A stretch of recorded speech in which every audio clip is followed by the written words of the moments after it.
देख पा रहे हैं, ये सब जर्जर अवस्था में आ चुका है और ये भी गिरने की अवस्था में, जीर्ण शीर्ण अवस्था में आ चुका है। साथियों नमस्कार। आज हम आ चुके हैं गाजीपुर के कासमाबाद में। और कासमाबाद का नाम कासमाबाद कैसे पड़ा, आइए हम इसके बारे में जानकारी देते हैं।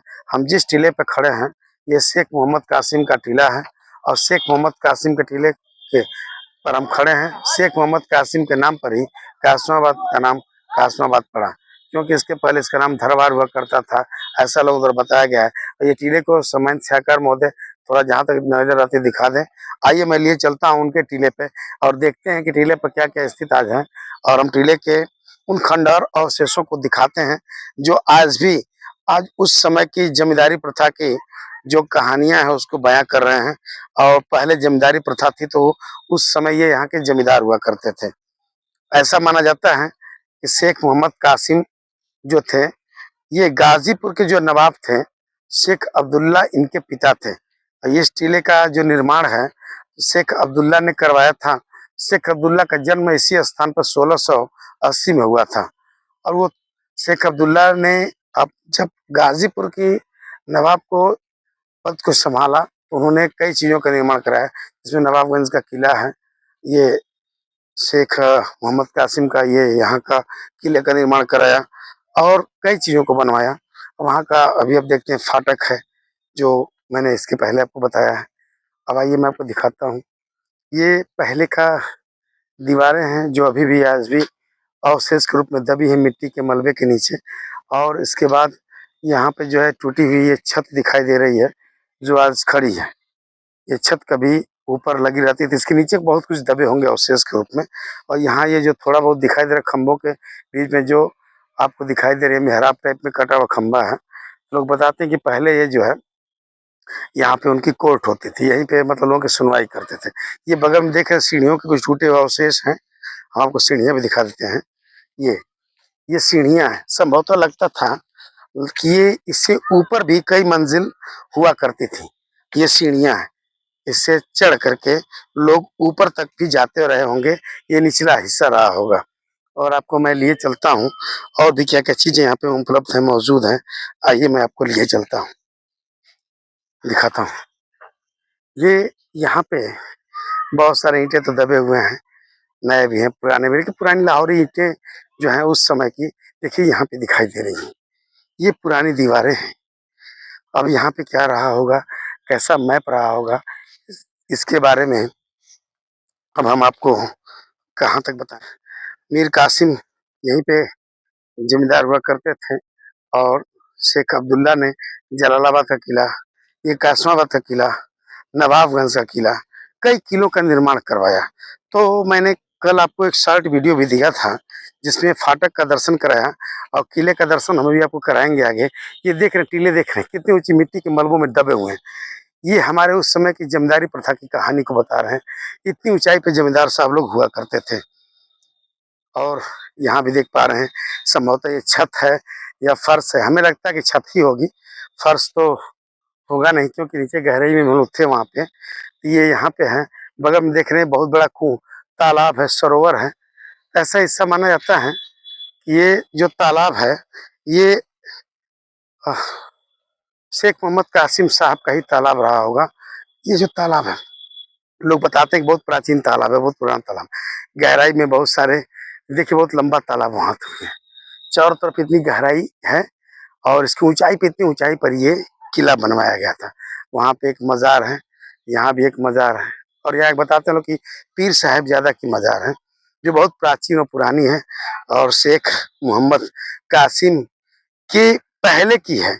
जब ये किले बनवाए जा रहे थे तो किले की दीवारें दिन में बनती थी, ऐसा लोग बताते कि रात में गिर जाती थी, तो गिर जाती थी तो लोग बहुत परेशान हुए।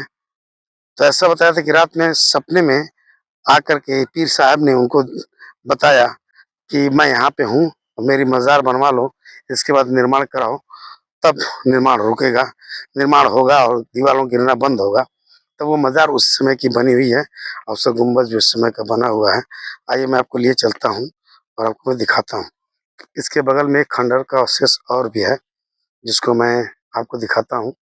और ऐसे चलते हम लोग हैं, सामने गुम्बज टाइप का कुछ दिखाई दे रहा है, अभी थोड़ा सा बचा हुआ बस अवशेष यही है। उसके ऊपर भी छत दिखाई दे रही है आपको।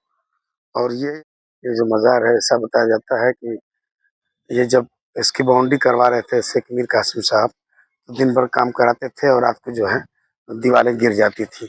सभी मज़दूर लोग परेशान थे। तो अब ये रात में जो है प्रतिदिन परेशान थे तो रोज़ गिर जाती थी।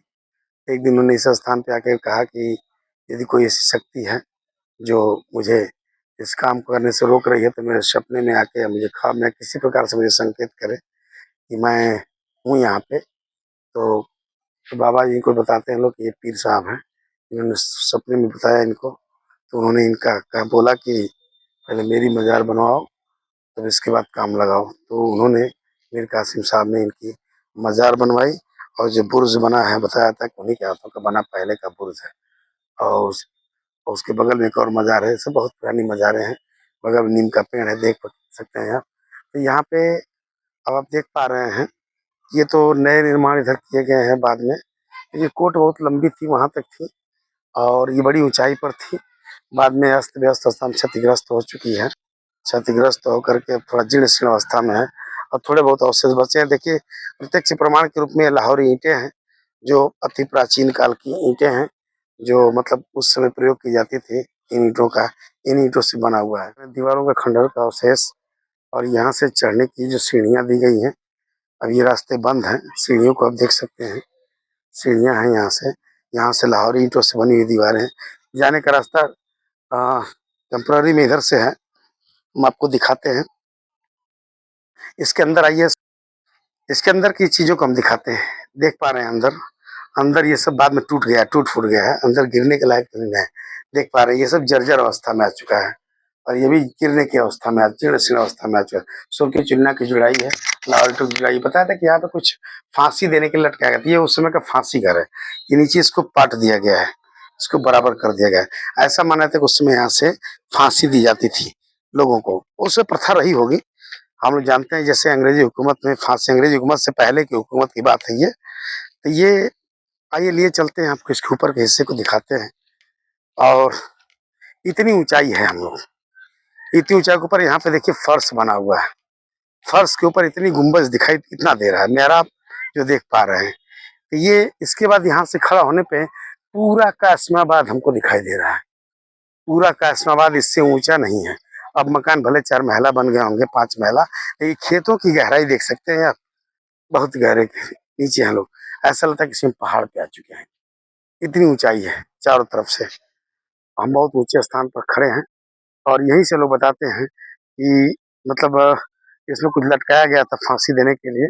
तो उसमें से लटका के लोगों को नीचे, फांसी नीचे गड्ढा था, गड्ढा बंद हो गया है और गड्ढे कुएं को पाट दिया गया है। और ये अति प्राचीन बना हुआ फांसी घर, ये आज केवल अवशेष रूप में ये दिखाई दे रहा है।